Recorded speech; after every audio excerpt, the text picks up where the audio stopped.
Hello, class. I hope you are well in your homes. Because of COVID 19, coronavirus, we are at home. So, the class of ninth is started at home online. So, class ninth के लिए chapter first हम start करने जा रहे हैं. My name is Jitendra Saini. I am your computer teacher.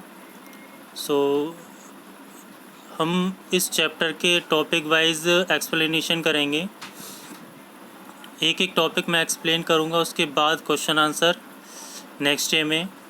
पहले जब complete explanation हो जाएगा और सारी चीज़ें प्रॉपर समझ में आ जाएंगी, तो उसके बाद आप ऑनलाइन व्हाट्सएप ग्रुप में या फिर my channel smart tech SJPS by Jitendra Saini YouTube पे आप मुझसे मैसेज से या व्हाट्सएप पे क्वेरी कर सकते हैं. कोई प्रॉब्लम है किसी भी तरीके की इसको समझने में, क्वेश्चन आंसर में, तो मुझसे क्वेरी कर सकते हैं.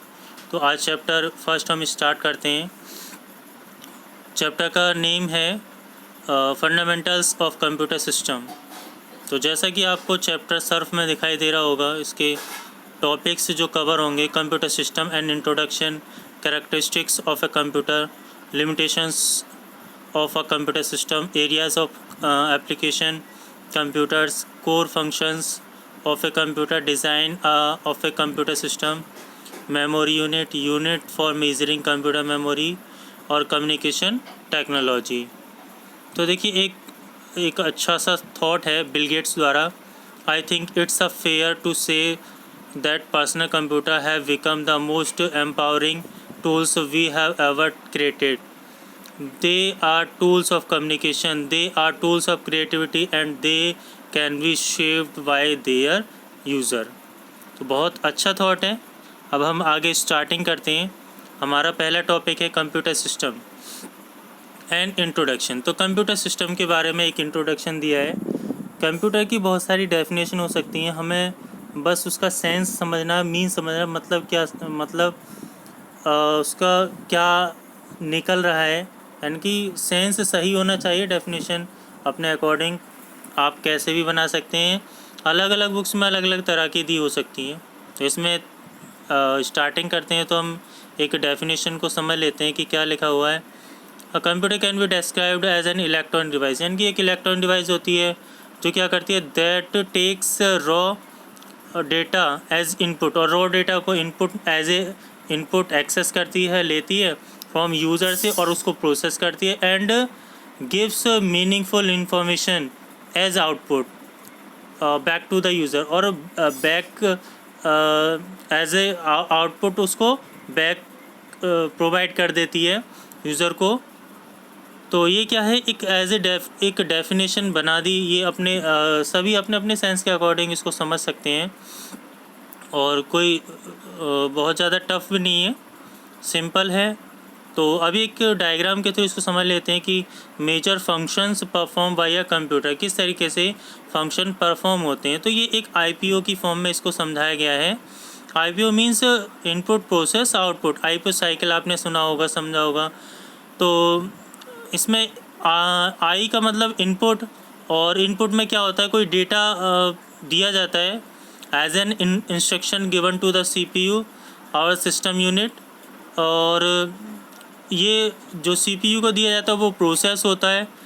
तो जो डेटा होता है वो क्या होता है, रॉ फैक्ट्स एंड फिगर होती हैं, यानी कि मीनिंगलेस कह सकते हैं या unprocessed raw facts and figure कह सकते हैं. तो ये क्या होगा, डेटा होगा, और उसको जब प्रोसेस किया जाता है तो वो इंस्ट्रक्शन में चेंज हो जाता है, और जब इंस्ट्रक्शन में मीनिंगफुल इंस्ट्रक्शन बन जाती है तो वो मीनिंगफुल इंस्ट्रक्शन कही जाती है, इन्फॉर्मेशन जो एज ए आउटपुट हमें प्रोवाइड करा दी जाती है. तो ये क्या हो गया, एक IPO साइकिल हो गया. इसके बाद कंप्यूटर सिस्टम. तो computer system is a collection of different hardware and software components put up together to purse these three major functions, यानी कि IPO फिर से इसमें बता दिया. अब इसके बाद अ computer system with various devices.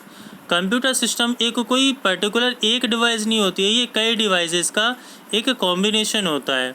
जैसे इनपुट, आउटपुट और प्रोसेसिंग डिवाइस तो होंगी। और उसमें इनपुट डिवाइस क्या है, आउटपुट डिवाइस क्या है, प्रोसेसिंग डिवाइस क्या है, ये देख के हम समझ सकते हैं कि जैसे मॉनिटर हो गया आउटपुट डिवाइस हो गया, प्रिंटर आउटपुट डिवाइस हो गया, स्पीकर आउटपुट डिवाइस हो गया, और सीपीयू एक प्रोसेसिंग डिवाइस हो गई, एक कीबोर्ड हो गया इनपुट डिवाइस, माउस हो गया इनपुट डिवाइस। तो इस तरीके से ये एक कॉम्बिनेशन होता है। माइक्रोफोन एक इस इनपुट डिवाइस हो गया। तो इस तरीके से ये एक कॉम्बिनेशन एक कंप्यूटर सिस्टम कहलाता है। इसके बाद आगे चलते हैं तो characteristics of a computer. Characteristics क्या होती हैं कि विशेषताएं। अब कंप्यूटर की विशेषताएं, ये क्वालिटी क्या है कि सबसे पहली क्वालिटी इसमें बताई गई है एक्यूरेसी। इट मीन्स ये जो आंसर आपको प्रोवाइड कराएगा रेस्पॉन्स में, जो आप इंस्ट्रक्शन देंगे वो बिल्कुल एग्जैक्ट होगी, बिल्कुल सही होगी, बिल्कुल एक्यूरेट होगी, जिसको बोलते हैं एक्यूरेसी। इसके बाद स्पीड। स्पीड जो है, जैसे जैसे टेक्नोलॉजी बढ़ती जा रही है वैसे वैसे उसकी स्पीड भी बढ़ती जा रही है। तो इस तरीके से हम कह सकते कि ये क्या है, इसकी कैरेक्टरिस्टिक्स हैं। तो अब इसके बाद आता है वर्सेटिलिटी। वर्सेटिलिटी मतलब विविधताएं होती हैं, हिंदी में जैसे बोलते हैं कि आप अलग अलग तरह के वर्क, अलग अलग डिफरेंट टाइप्स के वर्क आप उस पर परफॉर्म कर सकते हैं। जैसे कोई MS ऑफिस में, एक्सेल में, वर्ड में, कोई टाइपिंग के लिए करता है, कोई म्यूज़िक सुनने के लिए करता है। तो अलग अलग तरह के वर्क होते हैं, इसी वर्सेटिलिटी होती है। इसके बाद रिलायबिलिटी, बहुत आसानी से आप उसको मशीन को एज ए बहुत आसानी से उसको चला सकते हैं। कंप्यूटर को बहुत आसान होता है सीखना, यूज़ करना। डिलीजेंस, अब ये इंसान की तरह थकता नहीं है। आप non stop hours, multiple hours आप इस पर वर्क कर सकते हैं, करा सकते हैं। वेस्ट स्टोरेज कैपेसिटी, तो ये क्या है कि large amount of data can be stored nowadays. तो बहुत लार्ज अमाउंट ऑफ कैपेसिटी की हार्ड डिस्क आने लगी हैं। आप इसमें बहुत ज़्यादा डेटा को स्टोर कर सकते हैं, और आजकल तो उसकी स्पीड भी बहुत ज़्यादा हो गई है, जैसे कि SSD हार्ड डिस्क आने लगी हैं। इसके बाद limitations of a computer system. अब ये उसके ड्रॉबैक हो गए कि उनकी क्या लिमिटेशंस होंगी। तो पहला पॉइंट है inability to think on its own, यानी कि वो खुद से कुछ नहीं सोच सकता। जो इंस्ट्रक्शंस उसको दी जाती हैं उन्हीं इंस्ट्रक्शंस के अकॉर्डिंग वो अपना रेस्पॉन्स देता है, यानी कि उसकी अपनी थिंकिंग कोई नहीं होती। जो सॉफ्टवेयर इंजीनियर्स, जो प्रोग्रामर उसमें फीड कर देते हैं उसी के अकॉर्डिंग, उसी अगर वो सही फीडिंग है तो सही आंसर आएगा, और गलत फीडिंग है तो गलत आएगा। वो खुद से उसको सही या गलत नहीं कर सकता। इसके अलावा एक्सेस पॉइंट में ये गार्बेज इन गार्बेज आउट एक पॉइंट दिया हुआ है। इसका मतलब होता है कि गार्बेज मतलब गलत इनपुट होगा तो गलत ही आउटपुट होगा। इसका मतलब होता है गार्बेज इन गार्बेज आउट। इसके आगे चलते हैं inability to take a decision, यानी कि वो खुद से कोई डिसीज़न नहीं ले सकता। जब तक उसको इनपुट नहीं मिलेगा तब तक वो कोई रेस्पॉन्स नहीं देगा। इसके बाद इनएबिलिटी टू एक्सप्रेस आइडियाज़, वो अपने आइडियाज़ को एक्सप्रेस नहीं कर सकता। क्यों? क्योंकि जब वो थिंक ही नहीं करता तो उसके आइडियाज़ कहाँ से आएंगे, और जब आइडियाज़ ही नहीं आएंगे तो एक्सप्रेस क्या करेगा। फिर इसके बाद inability to learn and implement, इसका मतलब वो खुद से कुछ सीख नहीं सकता। जो वर्क वो करता है, अगर मान लीजिए उसने कोई काम किया और वो बहुत मतलब कुछ गलती हुई तो अगली बार वो उसको सही कर देगा, ऐसा आप नहीं कह सकते। क्योंकि जो उसके अंदर फीडिंग है वो उसी को परफॉर्म करेगा। उस जैसे इंसान गलतियां करके सीखता है वैसे कंप्यूटर गलती करके सीख नहीं सकता। इंसान तो पता कर लेता है कि मैंने जो पहले गलती की वो उसका आंसर गलत था या वो गलत था, तो उसका लॉस मुझे हुआ, तो अगली बार मैं ऐसा नहीं करूँगा। लेकिन कंप्यूटर ऐसा नहीं कर सकता। क्यों? क्योंकि वो खुद से सोच नहीं सकता। इसके बाद areas of application of computer. अब एरियाज़ क्या हैं कि सबसे पहला एरिया क्या है, एरिया का मतलब होता है कहाँ कहाँ कंप्यूटर यूज़ होते हैं, उनकी क्या क्या प्लेसेस हैं, कौन कौन सी एरियाज़ हैं। जैसे इंजीनियर्स यूज़ करते हैं, आर्किटेक्ट्स यूज़ करते हैं, businessman, home users, doctors, teachers, lawyers, film makers, almost everyone is using computer for doing different types of task. तो जैसे बिज़नेस में बहुत सारी मीटिंग्स अटेंड होती हैं, प्रोजेक्टर पे प्रेजेंटेशन तैयार होती हैं, तो ये सब चीज़ें बिज़नेस में यूज़ होती हैं। कैलकुलेशन है, बजटिंग है, सेल्स एनालिसिस है, फाइनेंशियल फोरकास्टिंग है, ये सारी चीज़ें बिज़नेस में यूज़ होती हैं। इसके फीचर्स जैसे high speed calculation, diligence, accuracy, reliability, variability, इसकी परफॉर्मेंस के वजह से इसमें बिज़नेस में बहुत ज़्यादा यूज़ होता है। इसके बाद बैंकिंग, अब जैसे कि ऑनलाइन सब कुछ हो गया, जब से मोदी की सरकार आई है तब से बहुत सारी चीज़ें ऑनलाइन हो गई है, तो बैंकों में भी सारा वर्क ऑनलाइन हो गया है, एटीएम ऑनलाइन वर्क करते हैं सारे, तो और ट्रांजैक्शन होता है सब ऑनलाइन है, ट्रांसफ़र है, मैनेजिंग अकाउंट्स हैं, फिक्स डिपॉजिट है, ऑनलाइन पेमेंट है, और चेक इशू है, बहुत सारी सर्विसेज हैं ऑनलाइन।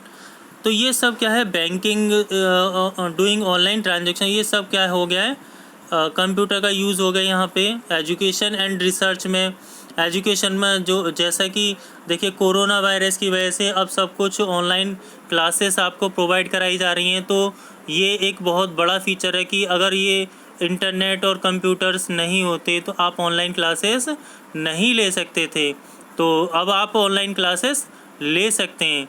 ये इसके एडवांटेज हो गए, और ये एप्लीकेशंस हो गए, ये एरियाज़ हो गए जहाँ पे आप इनको यूज़ कर पा रहे हैं। इसके अलावा रिसर्च में भी ये यूज़ होता है, R&D जिसको बोलते हैं, रिसर्च एंड डेवलपमेंट, कि जो कोरोना वायरस के सैंपल्स हैं उनकी चेकिंग है, ये सब कंप्यूटराइज है। सुपर कंप्यूटर्स को भी आजकल यूज़ किया जा रहा है इस सब के लिए।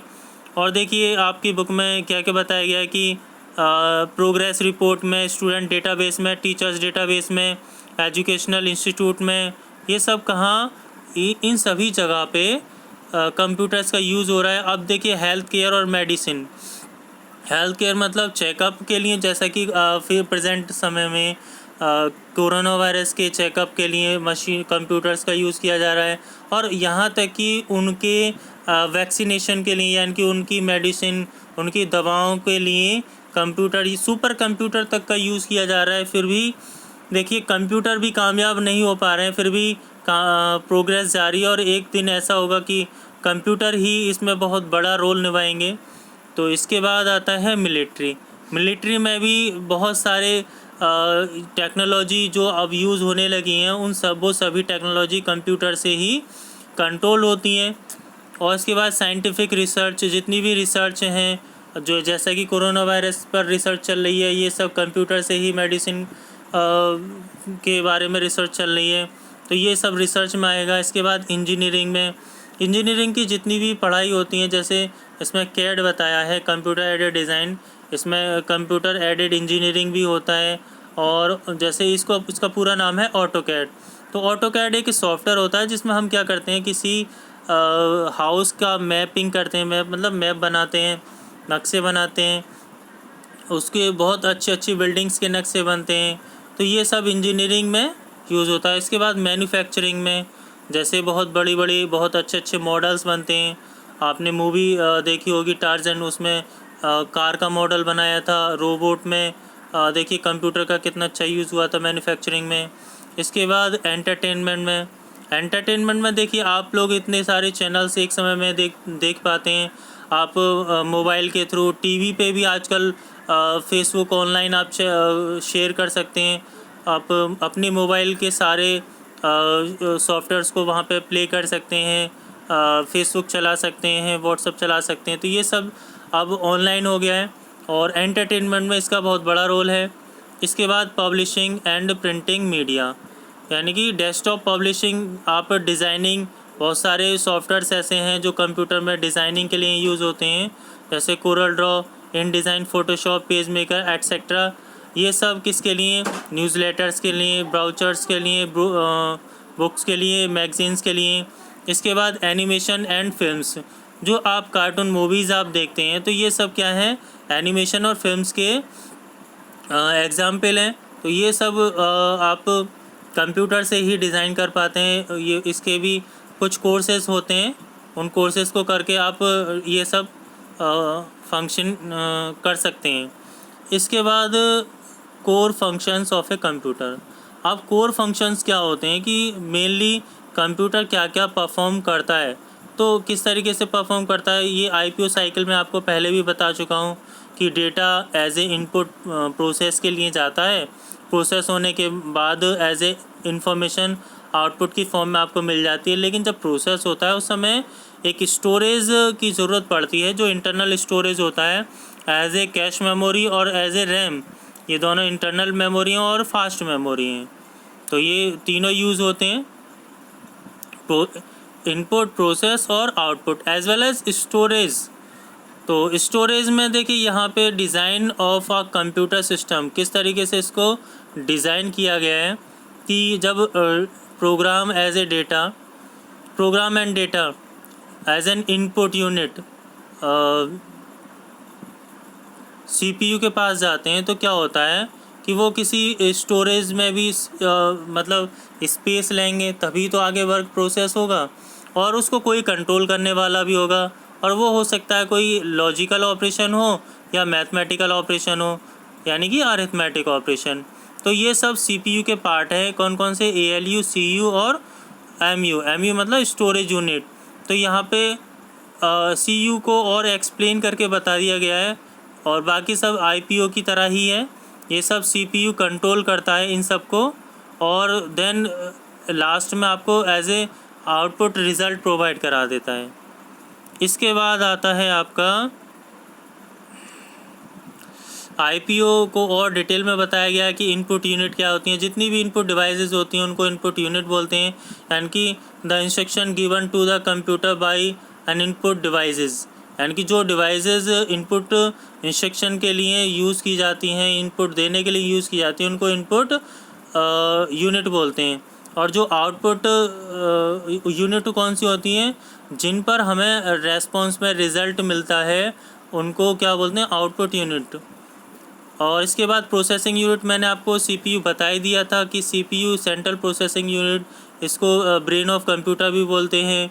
और इसके 3 पार्ट होते हैं, एएलयू, सीयू और एमयू। और किस तरीके से वर्क करते हैं ये, कि अगर मैथमेटिकल और लॉजिकल ऑपरेशंस होते हैं तो एएलयू परफॉर्म करता है। सीयू क्या करता है? जितनी भी इनपुट, आउटपुट और प्रोसेसिंग की फंक्शनिंग होती है वो सब सीयू कंट्रोल करता है। इसके बाद मेमोरी यूनिट में उस समय कोई स्पेस ज़रूरी होता है, इसलिए मेमोरी यूनिट का वर्क होता है वहाँ पे।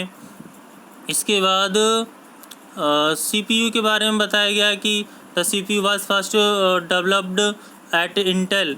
सबसे पहले इंटेल ने with the help of Ted Hoff and others 1971 में the first processor released by the Intel was 4004 processor.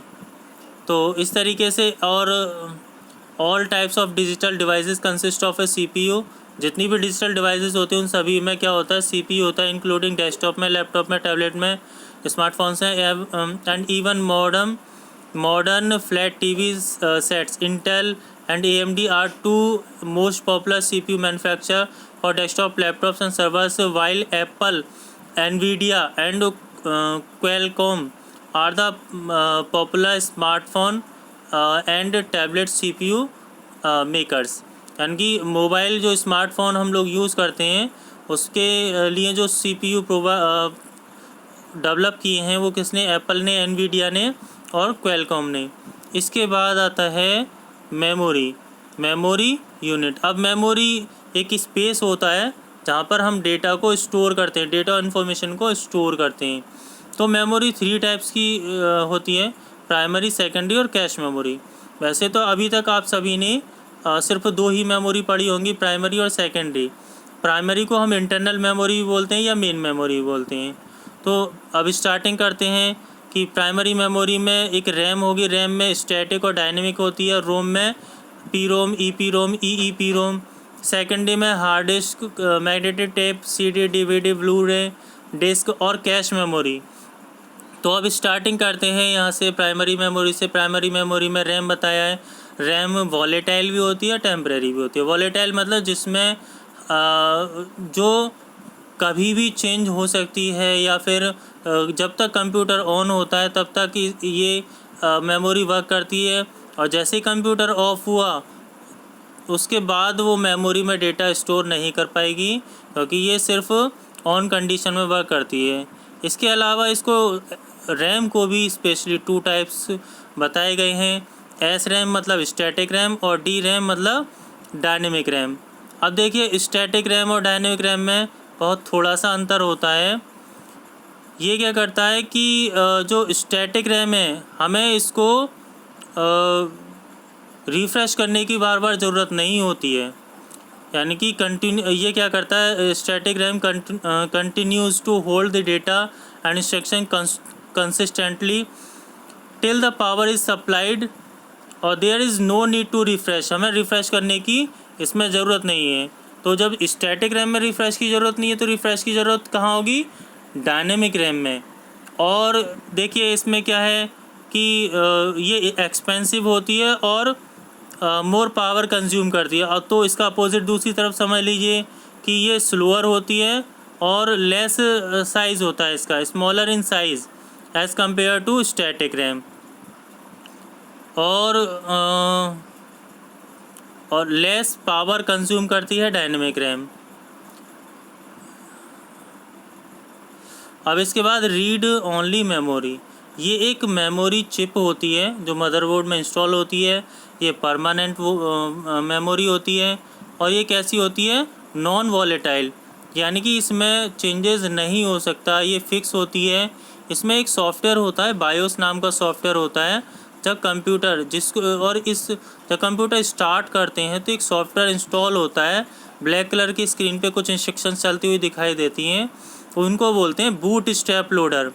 तो ये इंस्ट्रक्शंस कहाँ पे, रोम में ही इंस्टॉल होती हैं। जो मैन्युफैक्चरर कंपनियाँ होती हैं वो इसको सॉफ्टवेयर को इंस्टॉल करके देती हैं। इसमें हम चेंजेस नहीं कर सकते, और अगर करते भी हैं तो हार्डवेयर सॉफ्टवेयर दोनों में चेंज करते हैं। कभी कभी पूरी रोम चिप ही बदलनी पड़ती है। ये स्पेशलिस्ट करते हैं इस काम को। इसके बाद रोम को भी डिवाइड किया गया है। तो कौन कौन सी हैं, P ROM, E P ROM और ई पी रोम। यानी कि जो पी रोम है इसको प्रोग्राम करके फिर एज ए रोम यूज़ कर सकते हैं। फिर इसके बाद ई पी रोम, इसको इरेज करके फिर पी रोम की तरह यूज़ कर सकते हैं। और ई पी रोम क्या होता है कि इलेक्ट्रिकली इरेज होती है और फिर पी रोम की तरह यूज़ होती है। इसके बाद आता है सेकेंडरी मेमोरी। सेकेंडरी मेमोरी क्या होती है, इसको एक्सटर्नल मेमोरी या ऑक्सिलरी मेमोरी भी कहते हैं। ये लार्ज अमाउंट ऑफ डेटा के लिए स्पेशली यूज़ होती है। लार्ज अमाउंट ऑफ डेटा इसमें स्टोर किया जा सकता है, और परमानेंट के लिए यूज़ होती है। ये नॉन वॉलेटाइल होती है और थोड़ी स्लो होती है रैम से। इसके बाद कैश मेमोरी आती है। कैश मेमोरी सबसे ज़्यादा फास्ट होती है। ये सीपीयू के अंदर होती है और बहुत कम होती है और बहुत ज़्यादा एक्सपेंसिव होती है। इसके बाद unit for measuring computer memory. Computer की जो मेमोरी होती है उसको मीज़र करने के लिए, इसका मतलब कौन कितना डेटा है हमारे पास और उसको कैसे मीज़र करेंगे। जैसे हम मार्केट से कोई वेट वाली चीज़ जो अगर कोई परचेज़ करने जाते हैं तो उसको मीज़र करने के लिए कुछ किलो के या लीटर के मीज़रमेंट यूज़ होते हैं। तो यहाँ पर क्या है कि स्टोर, यानी कि कितना डेटा है हमारे पास, उसको मीज़र करने के लिए KB, MB, GB, TB, PB इन सब को यूज़ किया जाता है। तो स्टार्टिंग कहाँ से होती है, बिट से। सबसे लोएस्ट क्या है, बिट या तो 0 हो सकती है या 1 हो सकती है। अगर इसका कॉम्बिनेशन कहें तो 4 बिट का कॉम्बिनेशन एक निबल कहलाता है। 8 बिट का कॉम्बिनेशन क्या होता है, बाइट होता है। ऐसे ही 1024 बाइट कितने होती हैं, 1 KB होते हैं। KB मतलब किलो बाइट। तो इस तरीके से इंक्रीजिंग ऑर्डर में देखिए KB, MB, GB, TB, PB, EB, ZB, YB, BB, और देखिए जॉब बाइट। तो ये सबसे लास्ट इस समय लेटेस्ट है 1024 ब्रोंटो बाइट जो होते हैं वो कितने 1 जॉब बाइट के होते हैं। इसके बाद आता है कम्युनिकेशन टेक्नोलॉजी। अब कम्युनिकेशन टेक्नोलॉजी क्या होती है? जिसके थ्रू हम कम्युनिकेशन करते हैं वो एक कम्युनिकेशन टेक्नोलॉजी हुई। तो communication technology has created an informed society. Electronic communication devices such computers and mobile phones have made information more accessible than ever। तो अब देखिए किस किस के थ्रू हम कम्युनिकेशन कर सकते हैं, जैसे ईमेल है, ई बिज़नेस है, ई बैंकिंग, ई लर्निंग, ई शॉपिंग और SMS जैसे शॉर्ट मैसेज सर्विसेज और MMS मल्टीमीडिया मैसेज सर्विसेज, ई रिजर्वेशन, ई ग्रुप, ई गवर्नेंस, ये सब क्या हैं?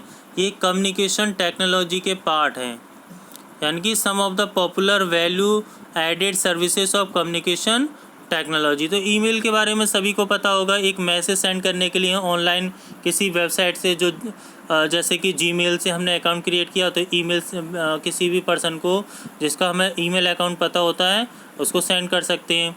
और ऐसे ही ई बिज़नेस के, ई कॉमर्स के थ्रू हम बिज़नेस करते हैं तो ई बिज़नेस हो जाता है। ई बैंकिंग मतलब इलेक्ट्रॉनिकल बैंकिंग, जो जैसे कि आजकल ऑनलाइन ट्रांजैक्शन चलते हैं और पेमेंट होते हैं। ई लर्निंग जैसे कि आजकल ये सब ऑनलाइन लर्निंग चल रहा है। ई शॉपिंग, ऑनलाइन शॉपिंग करते हैं और ये सब टेक्नोलॉजी के थ्रू MMS और SMS सेंड होते हैं। ई रिजर्वेशन इलेक्ट्रॉनिकल, हम अपनी कोई बस की, एयरलाइंस की या फिल्म की या ट्रेन की टिकट को जो रिज़र्व कर सकते हैं, सीट रिज़र्व कर सकते हैं, तो ई रिज़र्वेशन हो गया। ई ग्रुप हो गया, जैसे ऑनलाइन आप लोग ग्रुप बना लेते हैं, फिर कोई भी थॉट, व्यूज़ और आइडियाज़ को शेयर करते हैं। ई गवर्नेंस क्या होता है कि ऑनलाइन जितने भी आजकल सर्टिफिकेट्स हैं ऑनलाइन बनने लगे हैं, तो ये सब क्या हो जाता है? E governance.